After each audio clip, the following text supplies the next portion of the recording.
Dia de Fluminense na Copa Sul-Americana. Eu tô aqui para trazer muitas informações do Flu para você, torcedor tricolor. Já vai deixando o seu like, ativando as notificações, já vai colocando aí da onde que tá assistindo a gente, que eu vou mandar um abraço para você, o Capono também, nos próximos vídeos. E comenta aí quanto que vai ser o jogo hoje entre Fluminense e União Espanhola no Maracanã. E tem informação do GE sobre soluções caseiras dentro do Fluminense, enquanto a janela não abre. A gente está sem dois volantes de contenção no time. A gente perdeu o Otávio no início da temporada, rompeu o tendão de Aquiles e a tendência é não jogar mais nessa temporada. E agora o Bernal no último jogo contra o Atlético Mineiro, grau 3 na coxa, lesão grave, importante, e ele pode perder aí de 3 a 4 meses de trabalho, né? De bola,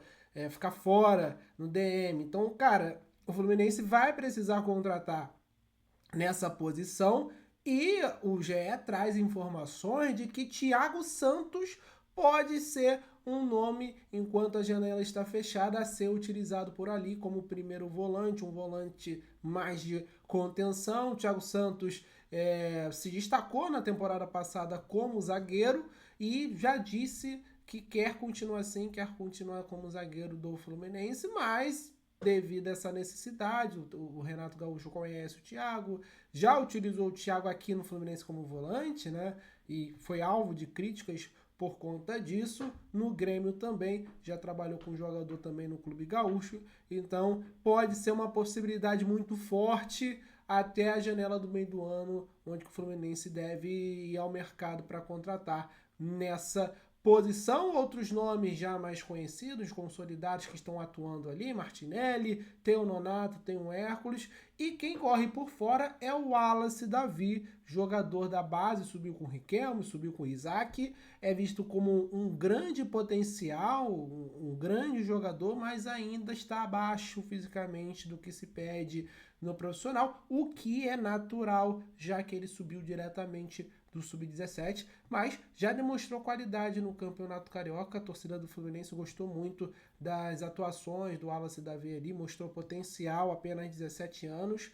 Dá para ser trabalhado, dá para dar oportunidade sim para o garoto, que é assim que ele vai crescendo, né? Com as oportunidades, com os desafios do futebol profissional, mas a gente sabe que tem que ter cuidado sim para não queimar o garoto numa situação dessa. O Fluminense está, a gente pode dizer que não, longe de estar numa crise, mas está passando por um momento de pressão da torcida por resultados melhores, por atuações melhores do time. Então o Fluminense está buscando aí essas soluções caseiras por conta das lesões de Otávio e Bernal para esse primeiro volante, né? O antigo camisa 5, um volantão mais de contenção ali, né? Não é aquele antigo cabeça de área, mas é um cara ali que tem um poder de marcação maior na frente da zaga e pode sair com qualidade também, pode jogar com qualidade ali também, porque eu enxergo que o Martinelli não tem essas características, né? De ser um cara de contenção, de ser um cara, né, com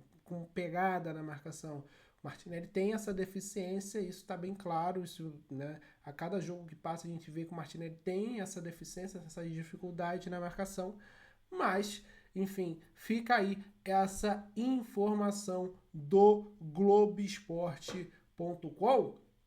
Eu quero falar sobre a Copa Sul-Americana aqui, né? O Fluminense vai enfrentar a União Espanhola, tem o confronto do Once Caldas. A situação do Fluminense, apesar, né, de ter essa responsabilidade, eu não falo nem a pressão, a responsabilidade de ficar em primeiro nesse grupo. O Fluminense, dos 4 jogos, utilizou em 3 os reservas. O Fluminense só jogou com o time titular fora de casa contra o Once Caldas, onde venceu em Manizales por 1-0 com um gol do Germancano.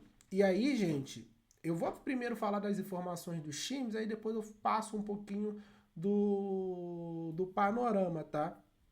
O Renato Gaúcho deve usar o time titular hoje, não deve poupar, até por conta dessa responsabilidade. Seria bom o Fluminense ficar em primeiro para não ter que jogar aquele playoff ali contra os terceiros colocados da Libertadores, que é um sarrafo um pouquinho mais alto. E é mais jogos, né?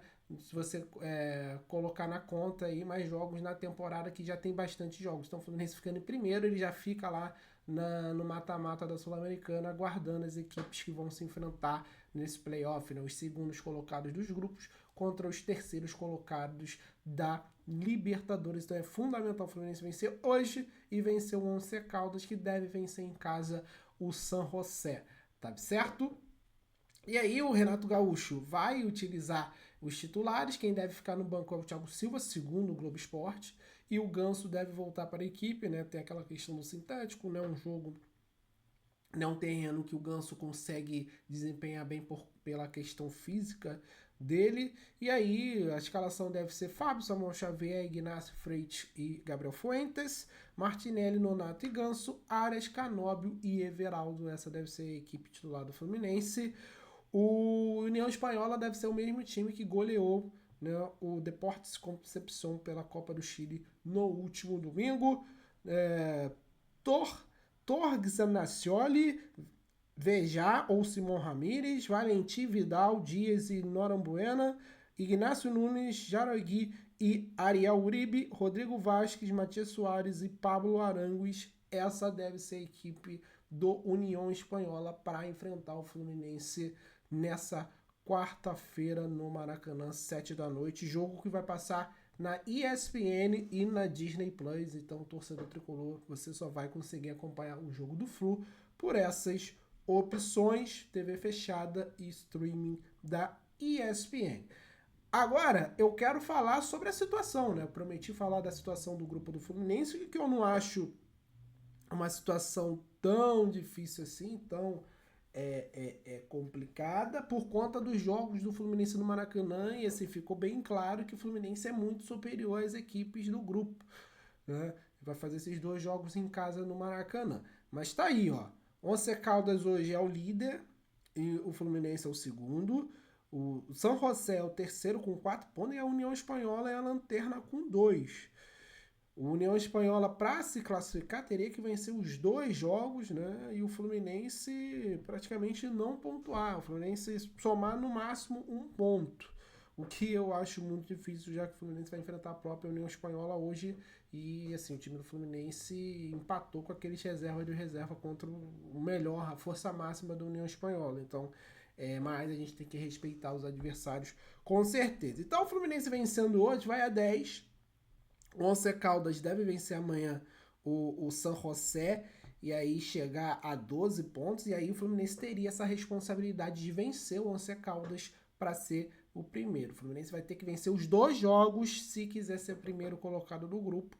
Caso não vença, eu acho muito difícil mesmo o Fluminense conseguir. Não dá, né? Porque é certo que o Once Caldas em casa vai ganhar do São José, gente. O São José é muito abaixo da crítica. E o Once Caldas na última rodada enfrenta o próprio Fluminense. Então, vencendo o São José, empatando com o Flu, garante o primeiro lugar. Então, o Fluminense tem que garantir esses resultados, né? Então, seria bem importante. O São José, né, assim, não estou nem considerando como um time que vai brigar pela essa classificação. O União Espanhola teria que vencer o Fluminense hoje e vencer o São José em casa. Pô, assim, é um cenário, né, de realmente de zebra, né? O União Espanhola venceu o Fluminense, não venceu o São José em casa, mas, enfim, deve até vencer, e o Fluminense também não pontuar contra o Once Caldas. Eu acho muito difícil o Fluminense não conseguir pontuar nos 2 jogos. Então, assim, para mim o Fluminense tá classificado, a gente só não sabe se vai ser em primeiro e segundo. O Fluminense tem que se classificar em primeiro para ter menos jogos no calendário, né? A gente ter uma preparação melhor, a gente ter outras preocupações, dá tempo de preparar a equipe, né? Porque seria bom, porque nessa semana dos playoffs aí da Sul-Americana, o Fluminense poderia trabalhar a semana toda para o Renato ajustar o time. Então é importantíssimo vencer esses 2 jogos da Copa Sul-Americana para a gente se manter, né, em busca desse título, não ter que enfrentar algum terceiro colocado da Libertadores, que poderia complicar a nossa situação, até porque é um nível maior, apesar de eu ver que, cara, dá para o Fluminense passar, os terceiros colocados da Libertadores, mas pode surgir aí um adversário forte e a gente se complicar na Sul-Americana, que, repito, na minha visão, é a grande possibilidade de título do Fluminense em 2025. Não enxergo o Fluminense brigando pelo título da Copa do Brasil e nem do Campeonato Brasileiro. Mundial nem se fala, né, gente? Então, o Fluminense tem que tentar avançar ao máximo na Sul-Americana para a gente sonhar com esse título internacional, que seria importante, garantiria a vaga na Sul-Americana, nas Libertadores do ano que vem, um título internacional e ainda a gente disputaria a Recopa na temporada que vem. Mas essas eram as informações que eu queria trazer nesse vídeo. Muito obrigado a você que acompanhou. Um abraço, saudações tricolores, até a próxima. Valeu.